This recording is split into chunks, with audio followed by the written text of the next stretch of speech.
नमस्कार, मैं हूं आमोद श्रीवास्तव।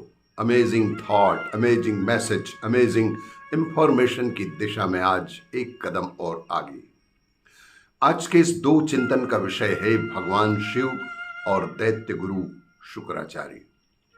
आपको ये मेरा वीडियो अच्छा लगे तो लाइक करें, शेयर करें और लाल बटन दबाकर सब्सक्राइब अवश्य करें। साथ ही बेल आइकन दबाना बिल्कुल ना भूलें। आज के इस दो चिंतन का विषय है भगवान शिव और दैत्य गुरु शुक्राचार्य। शिव कल्याणकारी हैं। शिव कैलाश पर्वत पर निवास करते हैं। कैलाश का अर्थ ही है कि जहां केवल उत्सव हो, केवल आनंद हो। श्रावण के महीने में संपूर्ण वातावरण उत्सव से भर जाता है। शिव तत्व अपने चरम पर होता है। यह सहजता से उपलब्ध भी होता है। इसलिए यह श्रावण मास भगवान शिव की पूजा करने के लिए सर्वोत्तम मास माना गया है। हमारे प्राचीन ऋषि अत्यंत बुद्धिमान थे। वे जानते थे कि हर मानव के भीतर कुछ न कुछ इच्छाएं अवश्य ही छुपी होती हैं, कुछ शुभ और कुछ अशुभ। जीवन में प्रगति के लिए आवश्यक है कि शुभ इच्छाएं फलित हों। विवेक के उपयोग से मनुष्य यह निर्णय ले सकता है कि कौन सी इच्छाएं उसके लिए फलदायक हैं और उन इच्छाओं को प्राप्त करने के लिए क्या कर सकता है।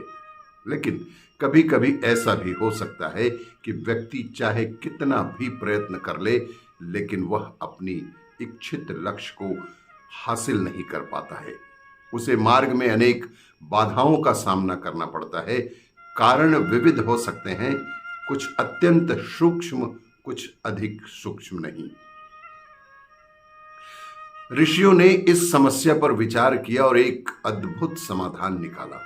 उन्होंने मानव कल्याण के लिए संकल्प और पूजा की प्रक्रिया तैयार की। पूजा आरंभ करने से पूर्व पूजा करने वाले यजमान के द्वारा संकल्प लिया जाता है। संकल्प वह विशिष्ट उद्देश्य है जिसके लिए पूजा आयोजित की जा रही है। तभी आपके इच्छित फल अवश्य ही पूर्ण होते हैं। आज के इस दूसरे चिंतन का विषय दैत्य गुरु शुक्राचार्य। दैत्यों के गुरु शुक्राचार्य बताए गए हैं।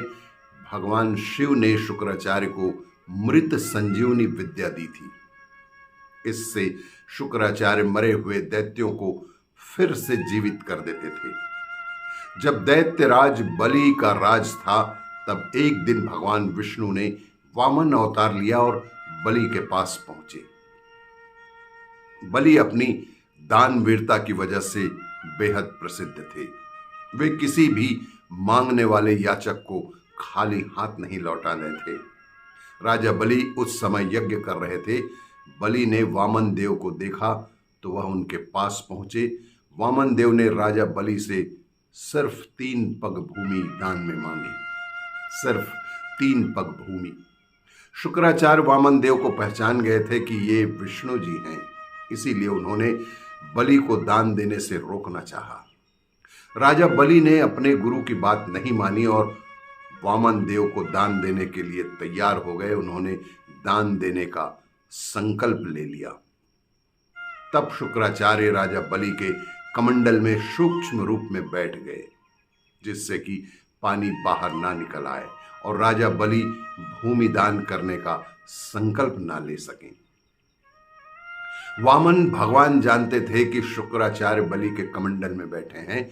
उन्होंने बलि के कमंडल में एक तिनका डाल दिया, जिससे शुक्राचार्य की एक आंख फूट गई। इसके बाद शुक्राचार्य कमंडल से बाहर आ गए और बलि ने वामन देव को भूमि दान दे दी। अगर कोई गुरु अपने शिष्य को नेक काम करने से रोकता है तो उससे इसकी बुरा फल भी भोगना ही पड़ता है, जैसा कि दैत्य गुरु शुक्राचार्य को भोगना पड़ा। आपको यह मेरा वीडियो अच्छा लगे तो लाइक करें, शेयर करें और सब्सक्राइब अवश्य करें। धन्यवाद।